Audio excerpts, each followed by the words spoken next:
আজকে আমি আমাদের দেশে যারা রাজনীতি করেন তাদেরকে বার্তা দিয়ে দিলাম, আগের ওয়ালাদের পথে চলবেন না। আগের ওয়ালাদের মতো কেউই আলেম বিদ্বেষী হবেন না।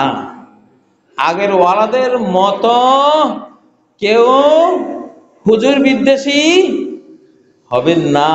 ইসলামী দল বিদ্বেষী কেউ হবেন না।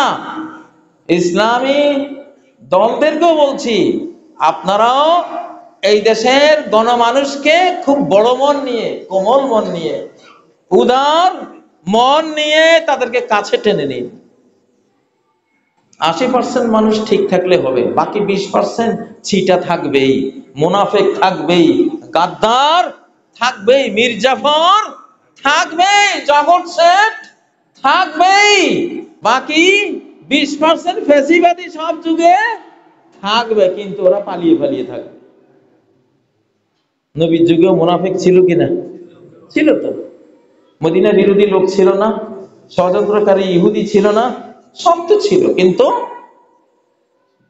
অধিকাংশ জনগোষ্ঠী যখন ঠিক হয়ে যায়, আল্লাহ তাআলা তাদের পক্ষে ফয়সালা দিয়ে দেয়। আমরা চাই আমাদের এই বাংলাদেশ বড় দলগুলিতে শতকরা 70-80 জন জনগোষ্ঠী ভালো আছে, দেশপ্রেমিক আছে, কোরআন ছায় ধর্মপ্রাণ ভালো আছে। আছে না নাই? না হলে আল্লাহ দিতেন না। যদি না থাকতো আমাদের কপালে 5ই আগস্টের বিজয় জুটতো না। আছে অবশ্যই। আমরা তাদেরকে নিয়ে এই দেশ, ইউনাইটেড বাংলাদেশ গড়ব ইনশাআল্লাহ। ঐক্যবদ্ধ বাংলাদেশ গড়ব। সকল দেশপ্রেমিক, সকল ইসলাম প্রেমিক, সকল বাংলা ভাষা প্রেমিক এক কাতারে আমরা থাকব। আমাদের কোটি কোটি হাত একটি হাতের মতোই শত্রুর উপরে আক্রমণে উদ্যত হবে ইনশাআল্লাহ। আমরা এই কথা চাই, ঐক্যবদ্ধ বাংলাদেশ চাই। দেশপ্রেমিকরা, ইসলামকে যারা ভালোবাসি তারা, বাংলাদেশকে যারা ভালোবাসি, বাংলাদেশে বসে 500 কোটি দেশকে ভালোবাসি এটা না। এরকম পরকীয়াকারী না আমরা, এরকম পরকীয়া আমরা করব না ইনশাআল্লাহ। রাজি আছেন? সীমান্তের ভাইদেরকে বলছি, এখানে চিকেন নেক আছে। চিকেন মানে মুরগি, মুরগির গলা। চিকেন নেক মানে মুরগির গলা। মুরগি একটা দেশকে বলা হয়, তার একটা গলা আছে, গলাটা আমাদের পাশে, আপনাদের এলাকার পাশে।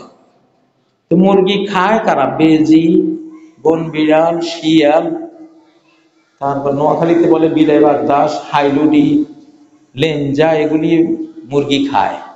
আর এই যুগের মুরগি খুব দুর্বল, এই যুগের মুরগির শক্তি নাই।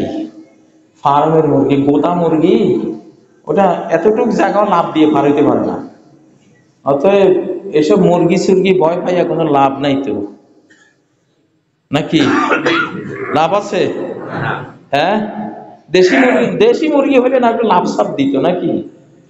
এখন তো ফার্মের মুরগি, ফার্মের মুরগি 10 কোটি হইলে বাকি, 10,000 কোটি হইলে বাকি। আমাদের খুশির খবর এটা, নাকি? ইনশাআল্লাহ। আমাদের আল্লাহর শক্তিতে আমরা কথা বলি, মালিকের শক্তিতে কথা বলি। ভয় পাওয়ার কিছু নাই। বেজি কখনো মুরগি দেখে ভয় পায় না, শিয়াল কখনো মুরগি দেখে ভয় পায় না। ভয় পায়? হযরত খালেদকে বলা হয়েছিল এই যুদ্ধে, খালেদ আপনার বাহিনী কয়টা? ওদের তো লক্ষ লক্ষ বাহিনী। খালেদ উত্তর দিয়েছিলেন কি? শিকারীরা যখন পাখির ঝাঁক বিশাল দেখে খুশি হয় তারা। যাই হোক, আল্লাহ তাআলা আমাদের বাংলাদেশের মানুষ তীক্ষ্ণ বুদ্ধির মানুষ, প্রচন্ড বুদ্ধির মানুষ। বাংলাদেশি একবার জেগে উঠলে এই তীক্ষ্ণ বুদ্ধি নিয়ে গোটা বিশ্ব জয় করে ফেলবে ইনশাআল্লাহ। এটা ব্রিটিশরা টের পেয়েছিল এই দেশ কি দেশ, কি বুদ্ধি এদের। কাজে এই ছোট ছোট বাঙালির তীক্ষ্ণ বুদ্ধি আমাকে শেষ করে দিচ্ছে। এরা যে কি কৌশল জানে, পৃথিবীর কোন জাতির মধ্যে এত কৌশল আমি দেখিনি। বাইতুল্লাহ, মসজিদে নববী, বাঙালিরাই টোটাল ম্যানেজমেন্ট, পরিষ্কার পরিচ্ছন্নতার কন্ট্রোলিং সব বাঙালির হাতে। একবার ইন্দোনেশিয়ানকে দিয়েছিল, আরেকবার অন্য কাউকে দিয়েছিল, কিচ্ছু পারে না, আবার বাঙালিকে দিছে। এই ছোট ছোট মানুষ এত সুন্দর ম্যানেজমেন্ট, আল্লাহু আকবার।